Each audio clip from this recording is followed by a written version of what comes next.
for now, how would you feel about talking to AJ in Minnesota?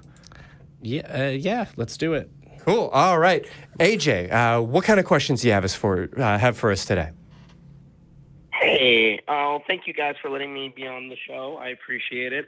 Well, the question I had was, I'm an ex-Muslim, and I've had family members that have converted to Christianity, and their excuse have always been Christianity is better than Islam, and that's never my point. It's always about it being true. And the problem is, when I look at when I was reading the Gospels yesterday, and I was reading specifically when it comes to Jesus' death, they all have different events with his death. Yeah. One of them has him getting stabbed. The other one has him, two of them have him screaming.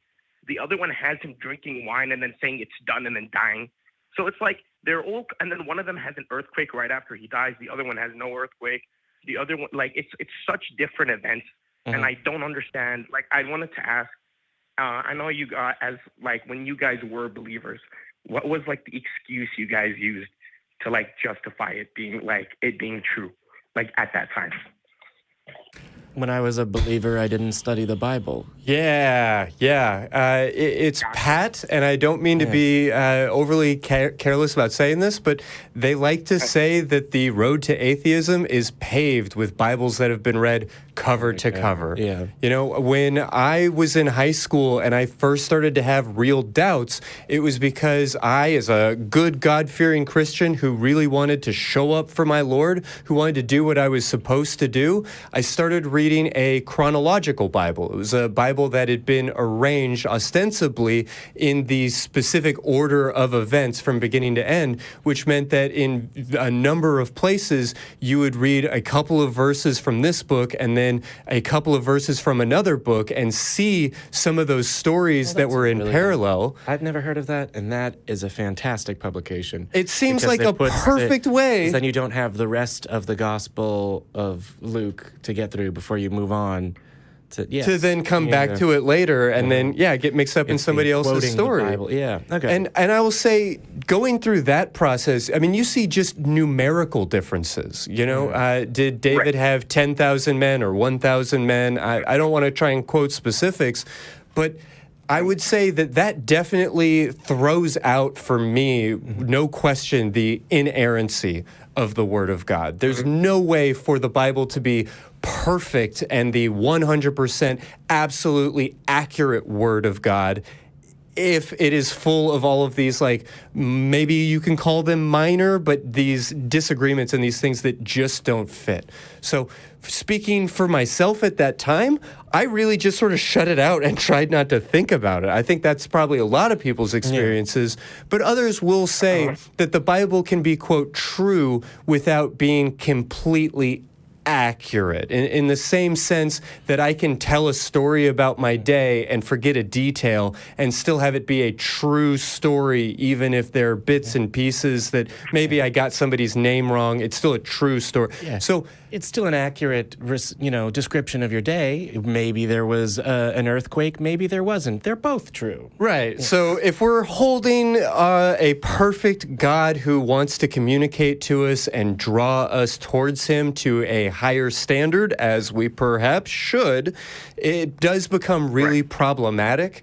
I don't want to create a bad faith argument by suggesting that all Christians believe that the Bible is inerrant, but I was definitely raised to be. And as soon as I had to grapple with the fact that perhaps it wasn't, that perhaps the Bible actually required a certain amount of interpretation or faith or grace, I started to realize that makes it identical to every other book. And if I'm going to put it on the same shelf as every other book in the library, I can find some much better books in basically every library. That was my experience. Jamie, does that line up for you? It does. Most books that you can find are better written, at least in a library. Although the Book of Mormon is, and so it came to pass in there enough that it's not a better book in that sense of the word.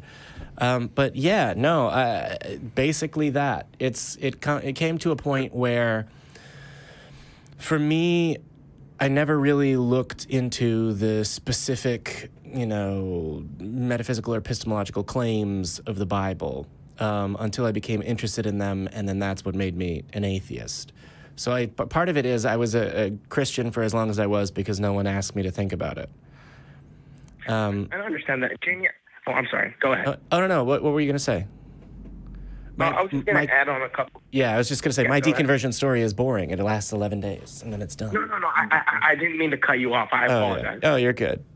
Yeah. So I just wanted to... Oh, go ahead. Go ahead, actually. Go ahead. All right.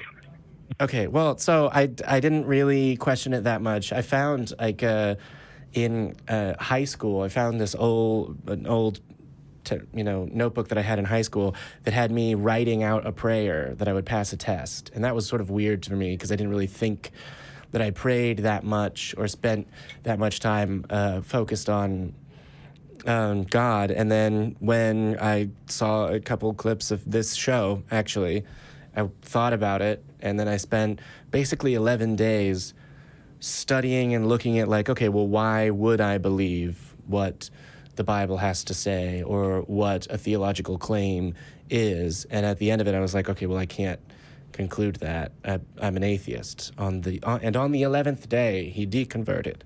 And then I went back and I read the Bible, and I went, oh, shit. If I'd read this years ago, I would have been out. Because what? How many talking animals do you need in a story before you realize that it's not literally true?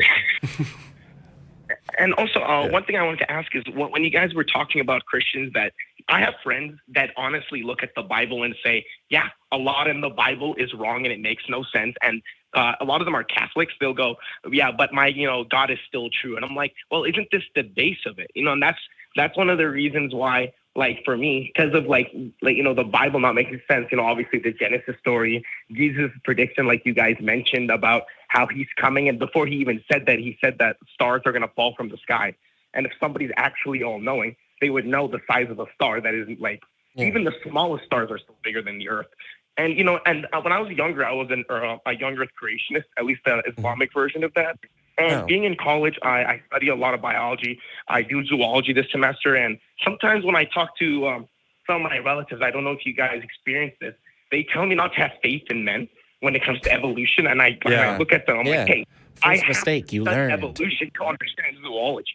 Yeah, I mean, I went to school trips to caves, and they would be explaining to us, these stalagmites grew over hundreds of thousands of years, and we would have teachers, the people who were responsible for educating me, kind of waving off the tour guides and being like, that's all bullshit, the earth is only 6,000 years old. And that might be a sign that you're in a cult. Just to say it, that's not a good sign that your belief system stands up to any sort of academic or scientific rigor. Yeah. If you can only trust the truth that comes from within the system and not without the system. Sure. Yeah. And probably that system is controlling what you think and know and believe in a way that is not a great sign. Not great. No. True. And I don't know if you guys have heard, when I asked my brother about this, and he told me that the sign of Jesus coming is talking about the Pentecost, but it doesn't. And I told him, I'm like, this is written in multiple verses about him coming. And I don't know, a lot of I understand a lot of Christians are confirmed or whatever, they have biblical confirmation of studying the Bible. But a lot of their excuses are the same as Islam, when a lot of them will take a big giant poop on Islam. And I'm like, but your arguments are the exact same. I don't like Islam, but the same exact argument. If we're going to put all these books on the same shelf and start to evaluate them and compare them in that way, the Bible doesn't stand up super great. And that's when we're comparing it to other religious texts. When we start comparing it to, a geology textbook, yeah, it's a concern. So I appreciate your call, AJ. Was there anything else that you wanted to make sure to highlight or that we didn't quite address here? Honestly, I've addressed almost everything.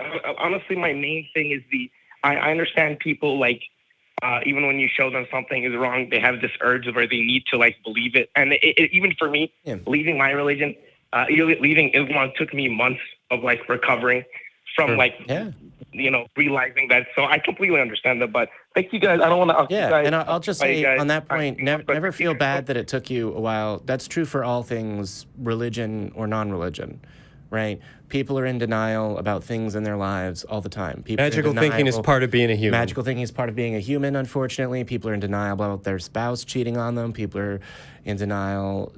Wow, my brain just came up with examples, but I can't say them out loud because I'm like, all right. Jamie's getting too honest here, guys. I'm getting too honest here. I was like, listen, girl, I know you love him. AXP but you after should leave dark. him. AXP after dark. Sorry, we'll let you go, AJ, but we're really glad that you called in. Before you let me go, can I just say one more thing? Yeah. Please. One more thing I just have to say, and this is kind of my standard for realizing if something's true, something contradicts with reality, then in my opinion, it just isn't true. I feel like completely, if something that we view, but the problem is a lot of people make the argument of, oh no, but it is that. It's like, what? So yeah, that's just the last thing I needed to say. But thank you guys so much. I hope I'll keep watching the show. I appreciate you guys taking the call. You guys are awesome. I appreciate all the work you guys do. And I hope you guys have a great day. Hey, you take care. Enjoy that eclipse and have a great rest of your weekend.